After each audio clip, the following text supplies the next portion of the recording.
Hello and welcome, and I hope you are all in the mood for today's webinar because this one will be a special one. We have two guests and also members of Intersection Group, and my name is Wolfgang Goebl. I'm one of two presidents of Intersection Group, so this webinar is hosted by Intersection Group, a not-for-profit association dedicated to helping people create better enterprises.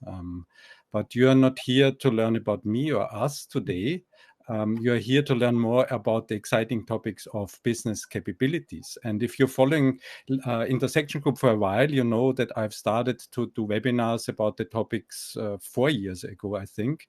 And my career is maybe similar to most of what we have in the audience today. I'm the IT guys. I'm guilty of being the techie guy.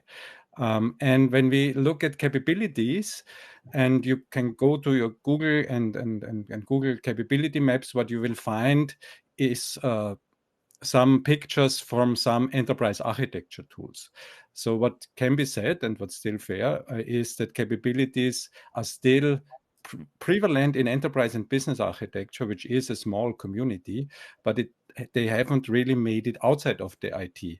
That's a pity. And from a historical point of view, Jim will talk about this in a second. That's not where the origins lies. So, and what we have in business capabilities seen from this IT view in all enterprise architecture tools and in many enterprise architecture approaches I've seen, they are still IT centered, even if they claim to do business architecture. It's everything composed around data objects, business objects. That's what the Business Architecture Guild proposes. You can't find practical design patterns. There's not much out there. I've tried to find them. They are most often ugly. If you follow our work, we want to have beautiful maps. Yeah? So if you go to the internet, what you will find are ugly colors, tiny fonts, hard to connect to other audiences. And all of that together makes that it's not very present outside architecture communities. So that's what we see in the IT space. And we as enterprise architectures, practitioners, like to use business capabilities a bit, I like to say, like drawers. Yeah, we need somehow to align our applications. So this green, yellow, and red. I'm sure most of you, when you work as an enterprise architect, know this kind of notation, all enterprise architecture tools. Yeah, you can heat map applications, replace to be replaced, or it's a strategic application. And then we enterprise architects are happy if you have some business structure, because then we can do application portfolio management. But the pity with that is that we rarely ever make it to the business side. So that means what we have today, we have the org chart and organizational structures, maybe business processes that are known in the business. And then we have a business structure that is only present in a small community. We must be honest. Yeah? So this connection between strategy, business management, and so on, and IT is still, there's a huge chasm between those disciplines. That's also a reason why we invited Jim and Rich today, which will do most part of the show. So I will be silent in a second. I don't want to bore you. So we are because today's capability webinar is about how can we finally connect this enterprise architect's view to the business view. And Jim and Rich, they have 20 years of experience in this topic. That's why they will do the most part of the show. Yeah, and the final slide, so if you followed Intersection Group and my capability maps, when I talk about elicitation of capabilities, I see it from a bottom-up perspective. So when I have a new assignment, what I do, I try to get as much information as I can get from the org chart, from existing process product models to create a first map. And then I try to climb up the ladder, if I like to say. Right? I talk to seasoned business experts, seasoned outliers, I like to find. You must find people that really know what's going on. And then you find inconsistencies. So I start from the as-is state. What's going on in this company? Yeah? My assignments usually are in larger companies, and there is already some existing process models and org charts and so on. So what's the as-is state? It takes me months, maybe a year to understand a bit what's going on. And then you climb up the ladder. Then you go, when you know enough, you go to B-level executives, and then it gets political. That's what I said in my webinars. So I climb the ladder bottom up, and that's an approach. And why am I doing that? Because I don't have the mandate to do it the other way. strategic management is simply, I can't go to the boardroom to the CEO and say, hey, I want to do strategic management and use capabilities, design capabilities together with you that then are used for strategic management, for resource-based planning, for the real stuff. Yeah. And yeah, that was the intro for today. And please post your questions to the chat. I forgot to mention the slides and the video will be sent to registrants. You can ask our questions if we want to keep it interactive. So that was only my small intro. That's the IT view. That's boring. You all know that. Yeah, we're doing that. And it gets really exciting. And that's why I'm so exciting to have two people from the United States, from Boston and Wilmington, Rich and Jim, who will talk a bit how we can connect the worlds. IT people are desperate somehow. We want to have strategic alignment, but we'll never make it across this chasm. So how can we reach the people that are blurry to us? They are somewhere in the top floor, in the highest floor, the operational managers. We are not there with. How can we bridge this gap? And what's your experience, Jim and Rich, in using capabilities the other side around, yeah, coming from operational management? Yeah, so that's the intro for today. And with that, I would just want to hand over to you. What does capability mapping or managing look from the other side? That would be over to me. Yeah, yes, Jim.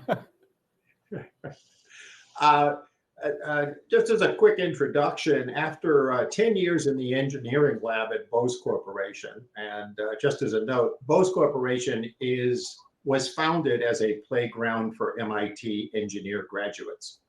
That was its purpose.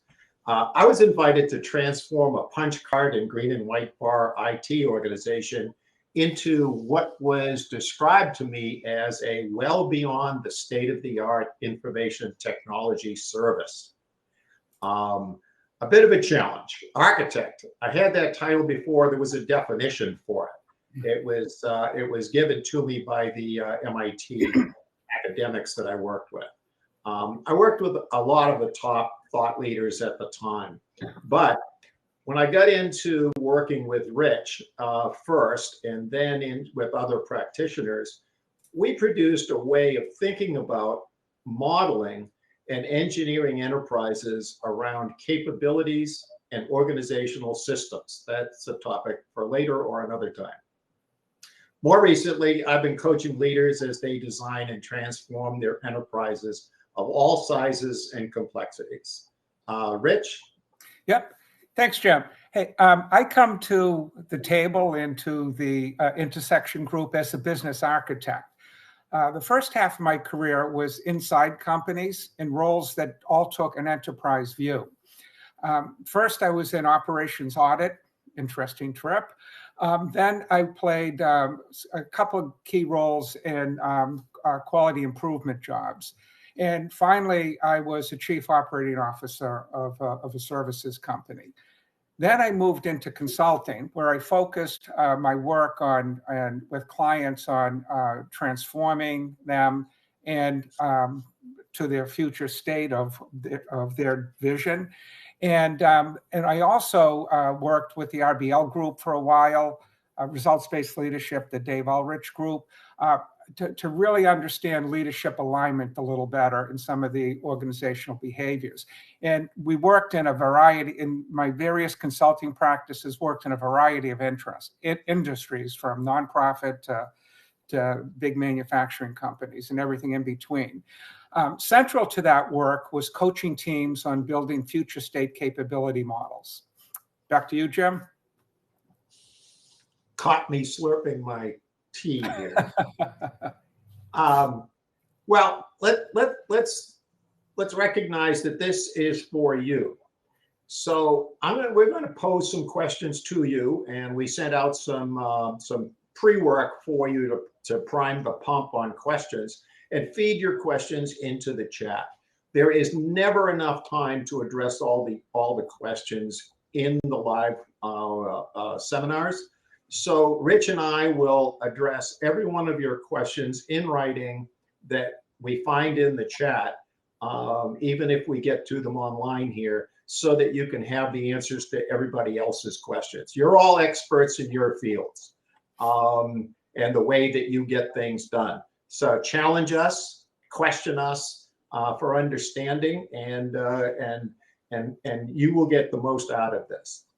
So the first big question for you is, from your point of view, what are the big challenges in focus and alignment around meeting business challenges that you face?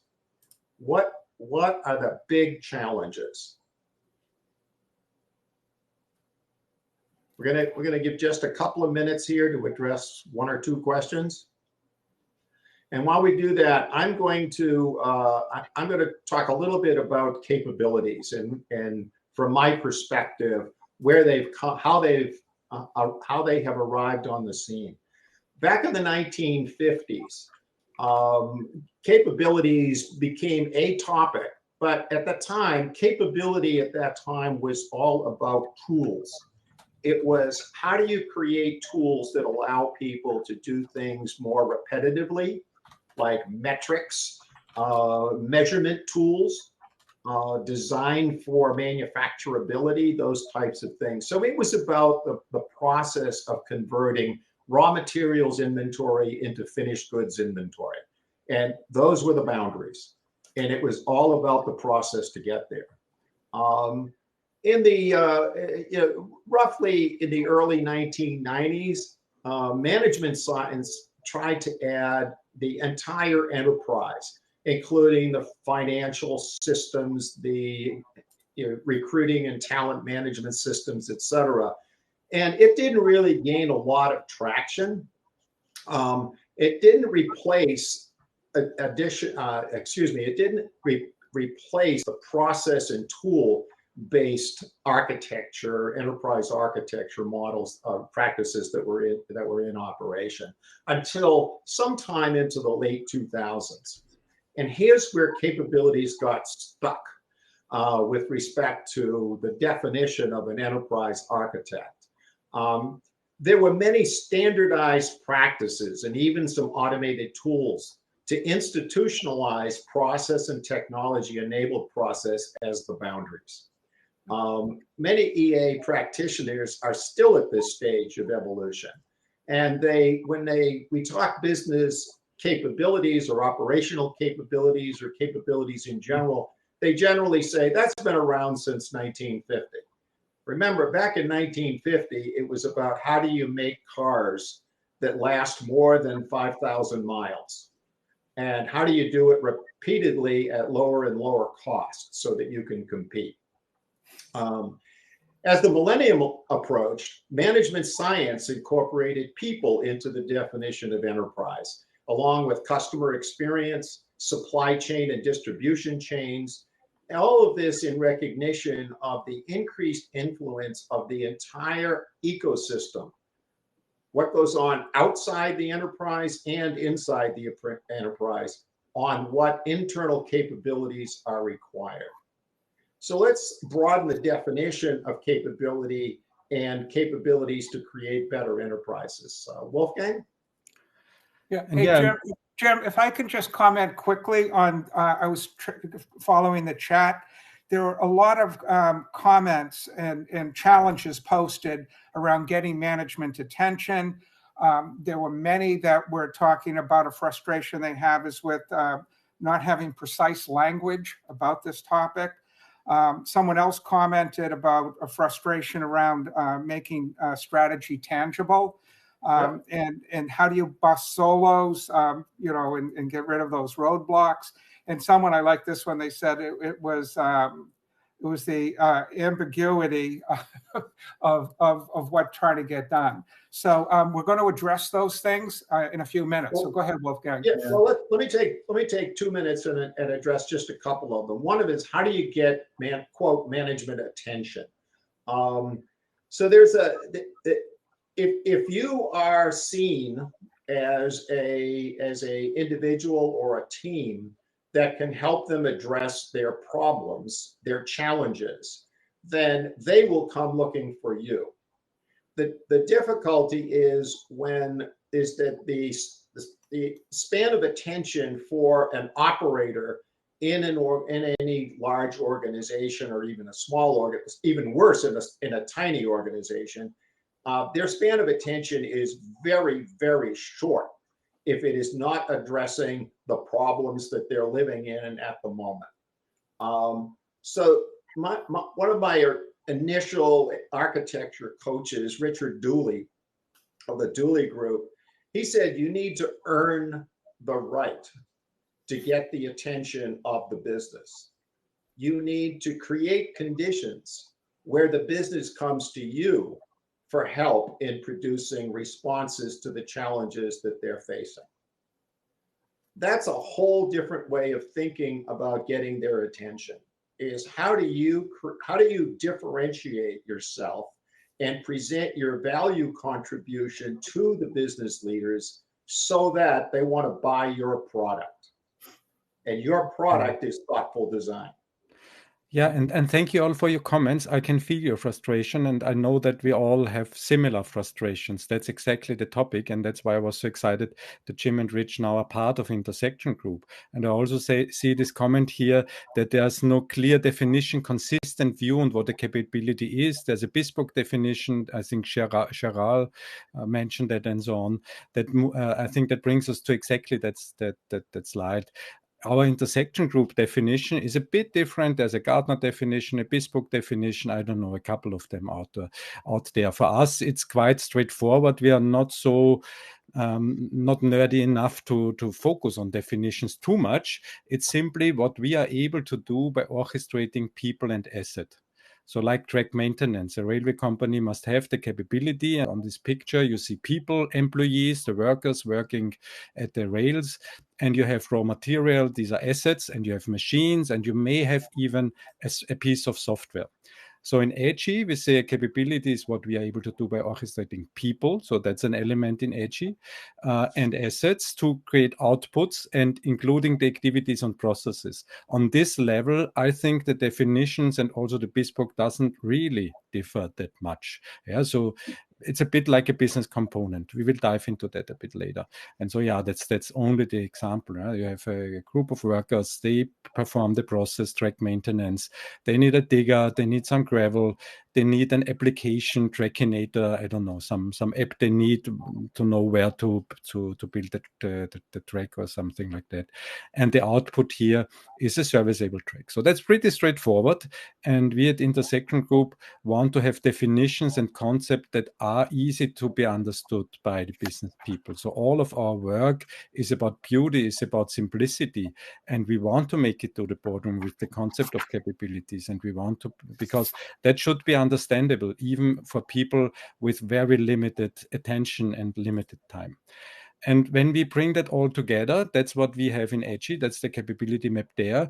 So that's a set of capabilities. So we have operating capabilities. I mentioned that in previous webinars and also in EDGY, train operations, railway infrastructure management. In EDGY, we suggest to have customer interacting capabilities. So these are groups of capabilities. It's quite important to group them in a structure that makes sense, because we want to make capability maps the prevalent model present in boardrooms. And Jim, I think you have a little story later where you managed to do just that. Yeah, we want the big boys and ladies in the boardroom to have a capability map for navigating and not the org chart anymore. We want to replace it. And that's the idea with a capability map. So these are all the capabilities structured in a certain way. On the right side, we have enabling and change capabilities that is also part of the EDGY specification, these categories. So that's just a little side note. What do we have in EDGY? Yeah, now back to you, Jim. Yeah. So one area is what does your organization or what does your organization view as your domain? Are you an enterprise architect that is designing architecting the entire enterprise and all aspects of it? A business architect? Are you documenting the structure of the way that the business operates? Or an enterprise IT architect, which gets into enterprise architecture for purposes of developing an IT architecture and an IT portfolio. So what challenges are your organizations or clients facing on the pathway from design to business outcomes? The deal is outcomes is where your performance is measured. If you can't connect the dots back, you can't move forward. So maybe a couple more questions, Rich. Just tee up one that you've seen quite a few hits on. Well, they're all. Well, from the prior session, there was a lot about the language, but I'll be covering that in a minute. Yeah. Yeah, well, let me broaden the language. Another thing that I was coached on by some really well-known architects, John Zachman and Dick Dooley, as I mentioned earlier, is put your architecture language in the background. Don't expose your business customers to it. Speak their language to get what you need. So they have business challenges. Those challenges they can articulate very, very well. They do things. They can describe what they do well. Whether you call it a business capability, an operational capability, a capability, or whatever, doesn't matter to them. Keep that in the background. In the foreground, speak their language and address their challenges and translate that into conversations. And and EDGY is an ideal sort of method notation for creating those conversations. And we'll come back to that in a bit. Okay. So Rich, you want to get into the meat of this? Sure. Yeah, so around the challenges, and we just had a comment come in that it's hard to get people focused and excited about the challenge. But my experience has been a little bit different. And on the pages here, on this page here, what's driving the issues in enterprise performance? Well, I've seen in dozens of engagements that I've been on, some with Jim and some with other team members, executives, and not always the CEO, it could be the CIO, or it could be the director of operations, could be the head of HR. They've brought us these types of challenges. So a very common one we see, and I saw in the chat, is around organization alignment. As one CEO told me, his organization just couldn't get anything done, but he said, all my people are super busy. And it turns out each of his executives competed on different assumptions about the strategy and vision for the organization. So everything turned out to be important, which meant nothing could get done. Jim and I had the opportunity to work at IHG Hotel and Resorts to do their demerger. They used to be 6 continents, for those in the UK who obviously, and others who know that. We published this as an article, so I can use their name. But the Chief Human Resource Office was actually the one who brought us in them to complete the demerger by simultaneously taking out costs and building new capabilities. The next one on the list, drive revenue growth, that's been a newer challenge for many, but more and more organizations are facing that these days. Just as one example, at a large healthcare system, I was brought in by the director of strategy to spot new growth opportunities that would leverage capabilities they already had. And the result was they projected their capabilities into a new domain that they never played in before. And the team realized that, well, to win in that domain, they would have to add a few capabilities, build them, acquire them, broker them, whatever. And they had to address a big organizational roadblock that would prevent them from making that move. Once they did those two things, they were able to capture a very large share of a multi-billion-dollar market. So the common threads in the challenges that make alignment easier and make it all worthwhile is that there were clear drivers for capability modeling in either those cases and a few others. Most of the efforts were C-suite sponsored. Some came top down. Others will work middle out. By that, I mean, we might have started in IT and then said, well, we have to make some assumptions about where the business is headed so we know how to fit in. And then that changes the dialogue that we're having with the business folks. So those are, finally, a common thread in each of those cases above was that it had an internal design team that was involved in the capability modeling. So here's what we use at Jim and I both worked at Accelar, and this is a capability model. So first, what's the definition of a capability model that we're using? Well, it's just a collection of capabilities that are needed for a future state. Okay, so they are intended to be a reasonable representation of the what will be needed. This example depicts a value chain, kind of going from building brand advocacy, developing global partner network, formulating new products, and so on. It's presented as a value chain in the future. But it could, and it was a story about a value chain in ending childhood malnutrition. This is a nonprofit. But the story could have been told as a life cycle or a change roadmap or whatever. And what you're looking at here is an app that we helped create. Well, Jim and I both worked at Accelar, and it's called WorkFit. And the tool itself is available through ServiceNow, where it's called Capability Mapper. And Jim, if you could pop the link into chat, or you can get it directly from Accelar. In my experience, talking about just the general capability model, is that a good model contains about 150 to maybe as high as 200 capabilities. Any bigger, it gets exponentially more difficult to grasp. Think of the capability model as a communication and engagement opportunity. For example, I worked with one design team that had sketched out a future state model, probably about 175 capabilities, spread out over 6 different groups. We had Post-its on flip chart paper all over the room. What made this kind of funny was this room was beside a cafeteria and had glass walls around it. When we took a break for lunch, employees started filtering into the room, reading the statements on the Post-its. And some picked up a Post-it pad and added their own notes like, we don't have this today, or we're performing this poorly. Others left a message on the whiteboard just thanking us for giving them a picture for where the organization is headed. So in this example, what we call families of capabilities around the top, they're in that chevron shape, like build brand and advocacy.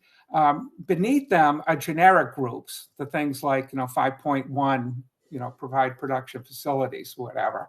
And then below that, you can explode this down to the level 3 capabilities, which we call specific capabilities. That's really the detail stuff. More on that in a bit, but just a couple of key points about models in general. It's important working with teams, internal or client teams or whatever, teach them on the methods and tools.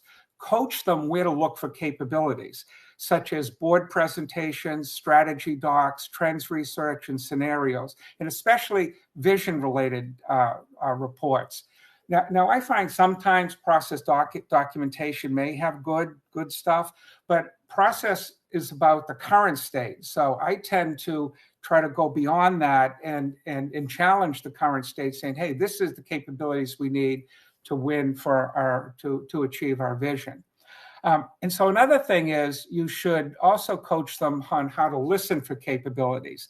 Anytime you hear somebody say, we need the ability to do, a capability likely follows. Another key point is that capability modeling is an art and it requires a lot of iteration. So you start with Post-its and arrange things and edit them as needed. And then move it into the automated tools like EDGY or WorkFit or whatever.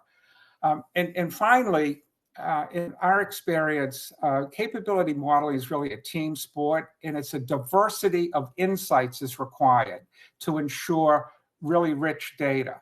So it doesn't mean that it's not the title of somebody, how long they've been with a company, it's the diversity of insights that you want on your team. So on the next slide, we've taken the work-fed output, and it's now in the EDGY notation. And that answers, I just want to chime in here a bit because we've had interesting questions. Oh, that looks like a value stream. That looks like a process model. So what's the difference between that? I just want to answer it briefly. EDGY says it's allowed to have arrows between capabilities, and it's also allowed to say, okay, build brand advocacy. Now you have this arrow here. And in EDGY, arrow represents a process, you're right. So that's not EDGY notation, it's the notation of the tool. So what we would do in EDGY, we would model it like that. But if you think what's the difference between a process and the capabilities, we could discuss it for another decade. We could. In EDGY, we are quite pragmatic, and we recommend that a process on a higher level, so you have a process model and you break it down, and the highest process model should be in sync with your capability model. So if you have a build brand advocacy, you should start from a capability. I think that's the finding of Jim and Rich. Maybe it's a good idea to discuss capabilities first, and then make arrows between capabilities. Then you get the value streams. And if you break them down, build brand and advocacy, at a certain point of time, you come closer and closer to the how. And then you need to add more sequence and so on, and then a model processes and so on. Yeah, it's a flat Milky Way diagram. Again, yeah, we will touch that also today. Yeah, cool comments. So yeah, but if you follow, we have some webinars on exactly this. There are different disciplines. Yeah, capabilities came across a different path and processes, and the communities are still not really intertwined. That's the pity. Okay. So back to me, Wolfgang. Okay. Yep. So let's talk a little bit about more capabilities. Capabilities are the what and not the how. So the model I showed you, of which we're taking a little piece of it here, is really not a process. It's the what you need. You need the ability to manage the transportation partnership. You need the ability to process and audit carrier invoices and documents for this particular example. But let's talk about just the different levels of capabilities, because everyone said that it's all the semantic stuff and the communication, the language, which was all the problems. So in this case, the level one are the families of capabilities. They're groups of capabilities that are closely related. They frame the way to communicate a story about the organization's pathway to a future state. What's the group of related capabilities that are needed to move to the future state? Level two, like the 1.1 or 3.1 or whatever, they are the generic capabilities required for a strategy delivered. This is the level that's useful to check the completeness of any model. And you can also use this level to build capability maps and explore the relationships with other EDGY facets like organization, assets, and process. Level three is really where the action is in organizations. And it lists the specific capabilities needed to realize the generic capability. This is where the organization can assess performance, make sourcing decisions, address gaps. And if that's the case, we have to be real clear about the language. A little bit more on level three. And in management consulting, as many of you posted in your chat earlier, ambiguity is the enemy of alignment in execution. So since capabilities are the ability to do something, words really matter. Semantics largely determines our comprehension, how well we understand each other, and even what decisions we make because of our understanding. So here's how semantics plays out in capability modeling. The way we dig in fast in organizations is we use a lot of open-ended questions. Next, we collect what was said, observed, or found. And finally, we apply simple language processing tools. So some of the open-ended questions that I've used are, what trends are you watching and why? What should the organization look and feel like in 3 to 5 years? And to realize that vision, what are the types of things that need to be done? So the answer to these questions generate a ton of language data as opposed to numeric data. The trick is the ability to listen carefully and to know when to ask for clarifying questions. A simple way to get the essence of the words is to ask whoever you're talking to an example of what they mean. Then the pile of notes that you get really have to be described in clear, unambiguous capability statements. And this requires a few simple little language tools. The first one is the language of reports.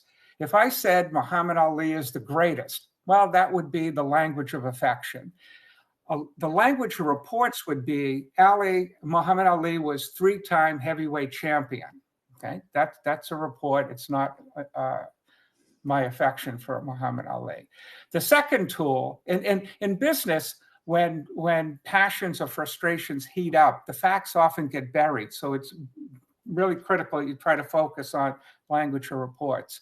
The second tool is be sure to state facts, not opinions. For example, artificial intelligence is bad for employees is clearly somebody's opinion. A statement of fact could be, AI can be used to learn the temperature in a room that you like and reprogram itself in about a week. Then another one is multivariate data.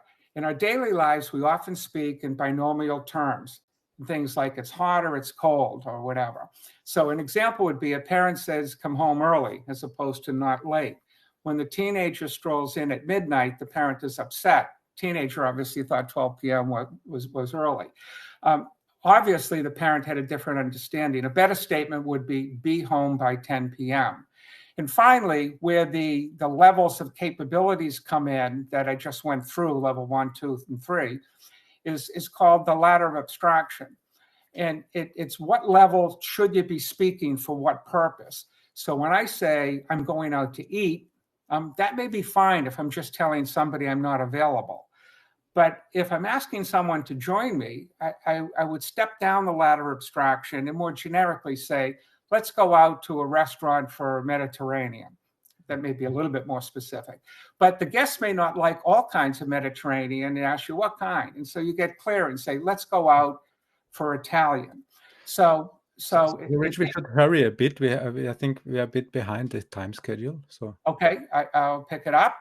Okay, so to sum up, the capabilities are statements that contain the what, not the how, and you really got to pay attention to semantics and edit for clarity.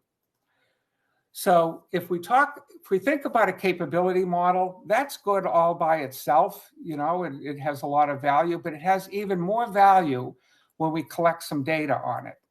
So about it. So there's some key attributes shown here that we like to collect when we're building capability models.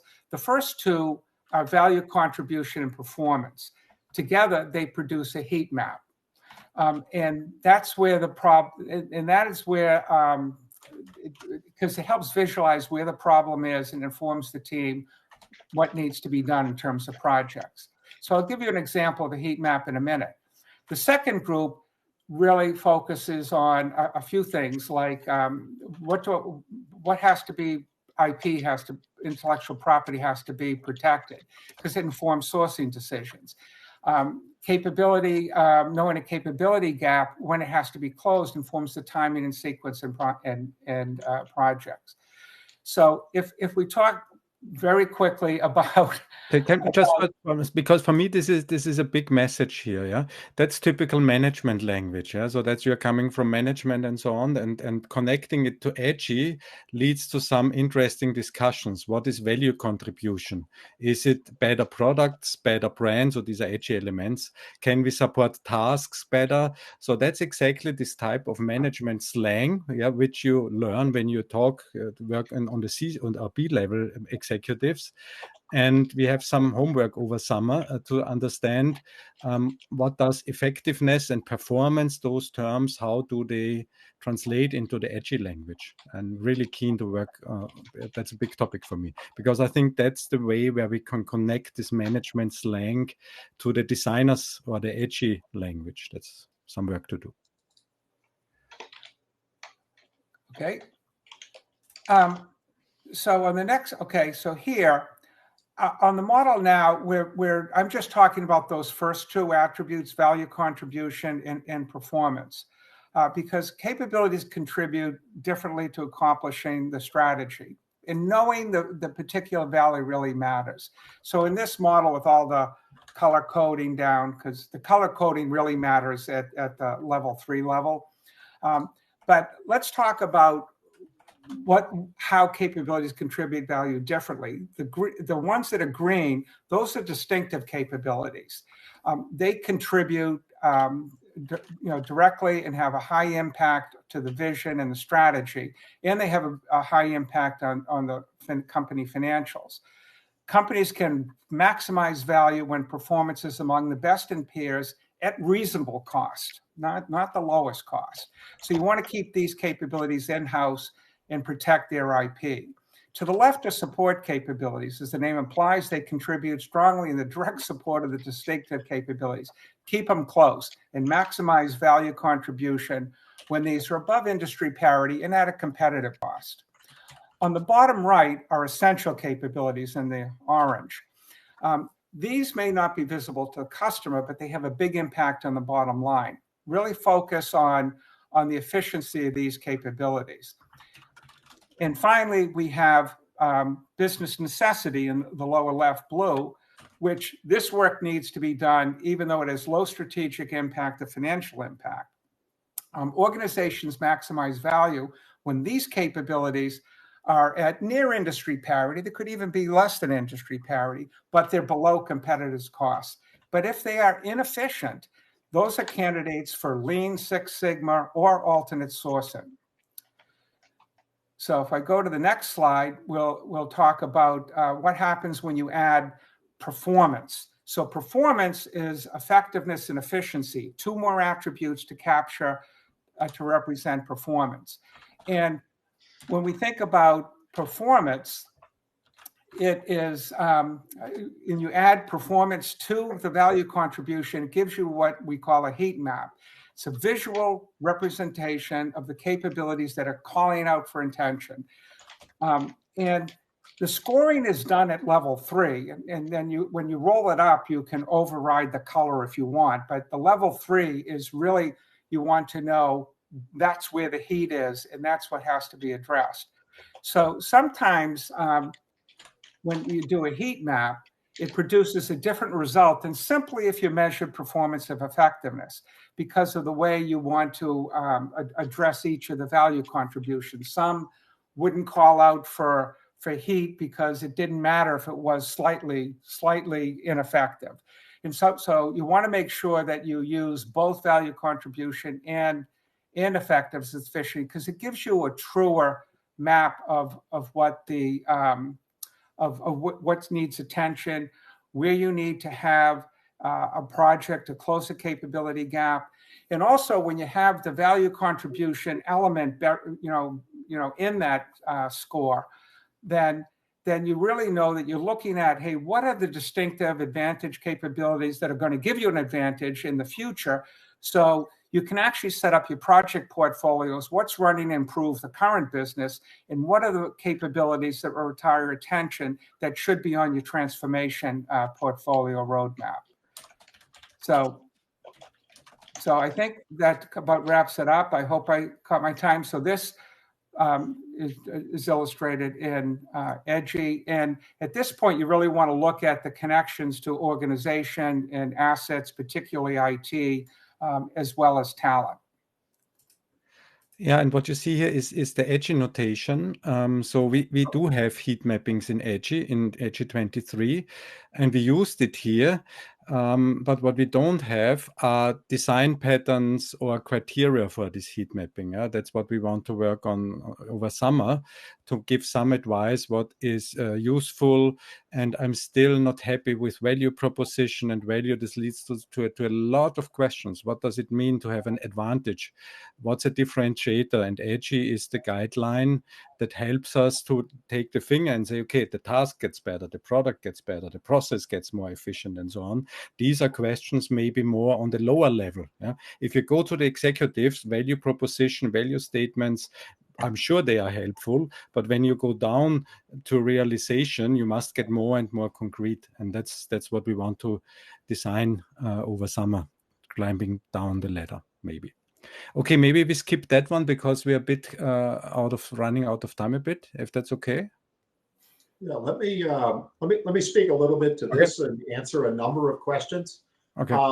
Some people, unfortunately, the chevrons at the top are an artifact of the tool that we use. So we definitely urge you that they are a value stream from left to right. That's a choice. You don't need to take that choice. You can take a different choice for how to arrange them. They are chevrons, which generally imply process, but we have no control over that because it's a software tool that we're using from another supplier.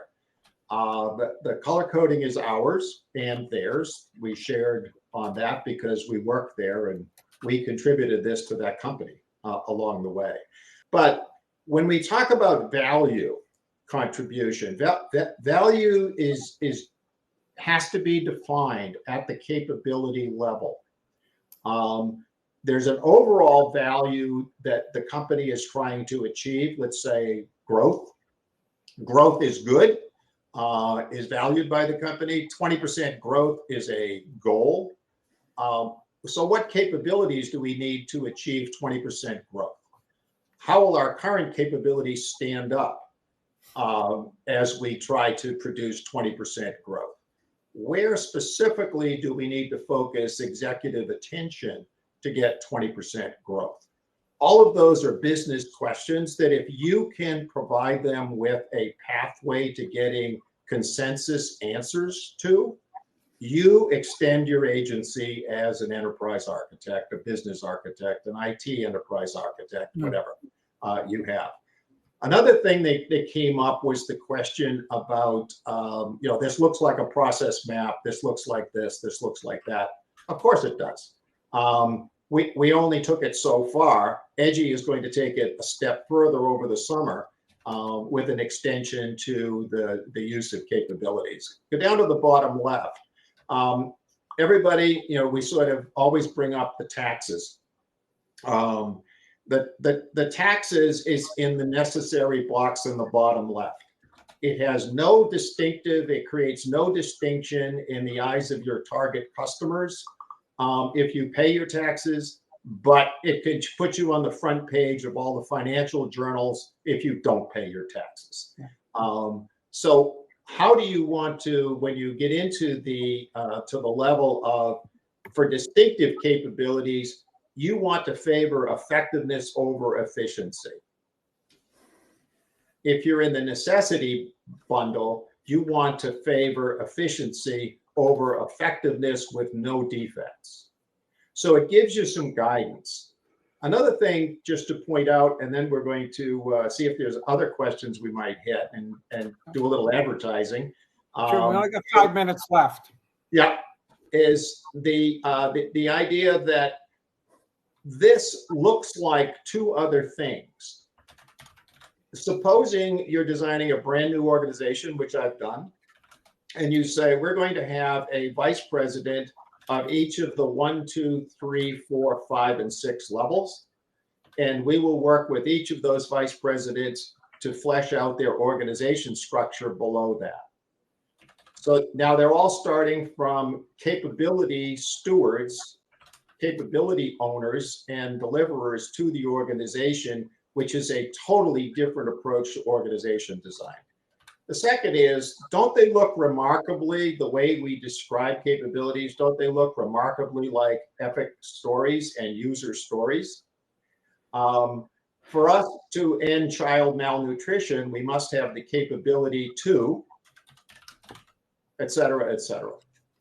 So what from a business point of view, what we're doing is we're accelerating the realization of the capabilities in the process of building a coalition of business leaders who will take ownership for delivering the capabilities necessary to create a new future state. Okay, only 5-6 minutes left, so I will skip this one, and I connect again to our world. So I'm the engineer. So what we've heard now is, okay, follow the value stream. It's a good idea to have the major value stream processes. I don't like value streams for reasons, but processes, core processes, however you call it. That's a good idea to find your capabilities and break it down into a concrete level together with management. And then there are other aspects in capability modeling that come more from an engineering background. If you follow Gartner and if you follow our work, our work, we've have the idea to define true business components. That means that we want to bring the idea of modularization out from away from IT only and see capabilities as business components. And if you do that, you can take the input coming from management as ideas and of course as the major direction, but then the engineering work starts. Then you must get more and more precision in your model. That's what EDGY wants to help you with. Yeah. So then you want to find building blocks. So you ask questions, okay, is this capability, does it have a well-defined output? Is it distinctive from other capabilities? Is stuff in this component that belongs together? So do we find a capability decomposition that includes elements, people and assets and processes that truly belong together? And when we look in today's organizations or org structures, that's usually not the case. All too often, organizations are weakly structured. What we propose here is that after you found your basic capabilities together with management, maybe top down, and you follow the core processes, you take a second step and say, hey, does it really belong together? The work is not done there. You must break it down. Yeah. So what we want to have is that capabilities have clear accountabilities. You avoid redundancies. So you want to have many interactions between the people. So the people are inside of the business components. That's new. The people and the IT assets and other assets and other content that is passed between people. A lot of communication inside this component and loose coupling behind them. That would lead to adaptive companies. Yeah? And we believe that's the reason why the companies we see out there, even after 20 years of the agile hype, are not really agile because they are not designed for adaptivity, because they're flawed org structures. So maybe to bring that together, I think I will skip that because we can say a couple of words about that. I think the magic happens when you connect the world of management, strategic, and set the direction across the value streams or in the direction connected to your core processes together with management. That makes sense. Yeah. But as soon as you go closer to realization, you need to add clarity. You need to have more precision. You need to have more precise language. And you have also to consider stuff like, does it really belong together? Yeah, so that's a different aspect, and we must somehow bring then those aspects together, and that's part of what we will work on over summer. And we hope that we will have a new capability webinar and something in the EDGY specification later on. Shall we say a couple of words about this one? Yeah, just very quickly. Okay. For a particular IT organization at a very large U.S. bank, we reinvented the IT function, and we had 5 transition states. So we created capability models for each transition state. So these are the capabilities that will be green, red, yellow, etc. at the end of transition state 1. And these are the capabilities that we will have delivered to the organization at transition state 2. So capability snapshots allow you to use this as a dynamic tool for laying out well, sorry to use the word, Wolfgang, but you haven't given me a better one yet. The roadmap for the evolution of their IT organization. They are 6 years into their transformation, and they are ahead of schedule and ahead of budget and ahead of cost projections in every measure. And by the way, it only took 14 weeks to create all of those capability models.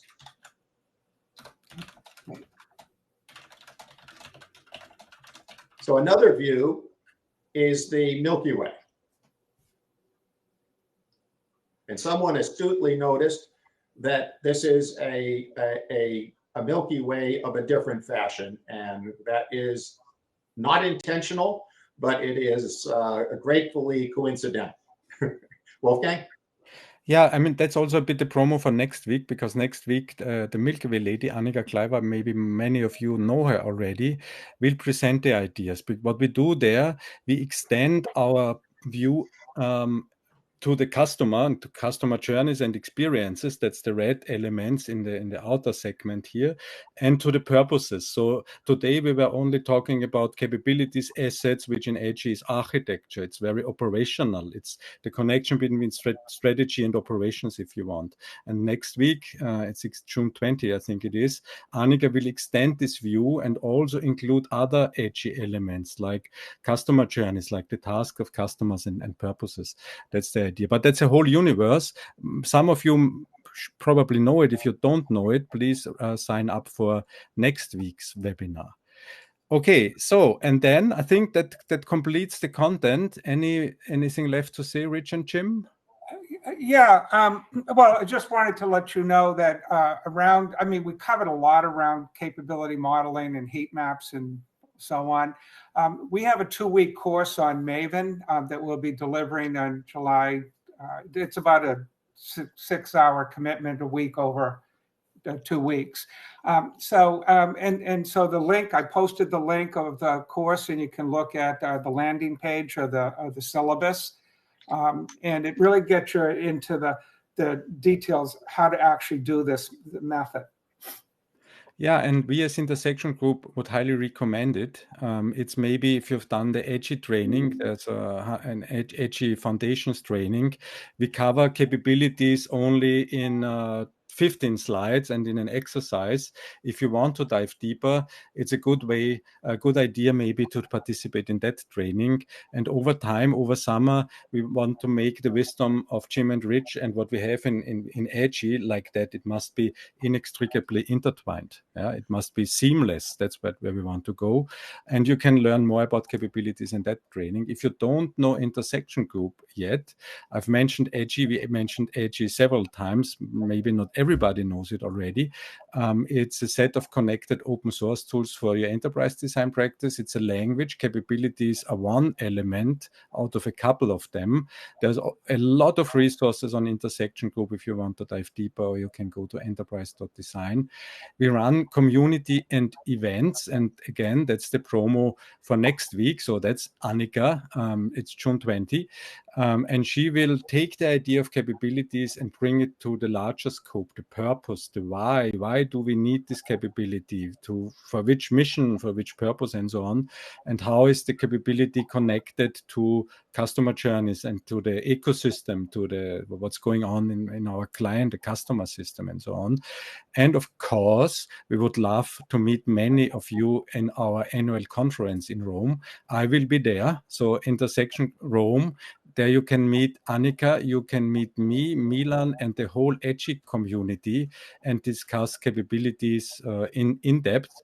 But of course, all the other elements, because EDGY is colorful. Today, we've talked only about the blue element. We have more colors. And we have amazing buildings in Rome if you've never been there. So I think that's the final promo word for today. And we are almost on time, I think. So I think that's it for today. Anything left, Jim and Rich? I say thank you for your amazing work, and thank you, people, for your attention. We will capture the questions from the chat, and we will get something to Wolfgang to return back to you with answers or comments on various comments and questions. Yeah, and you will get the slides and the recording soon. I will stop recording now, and then I play some music. So if you want to stay,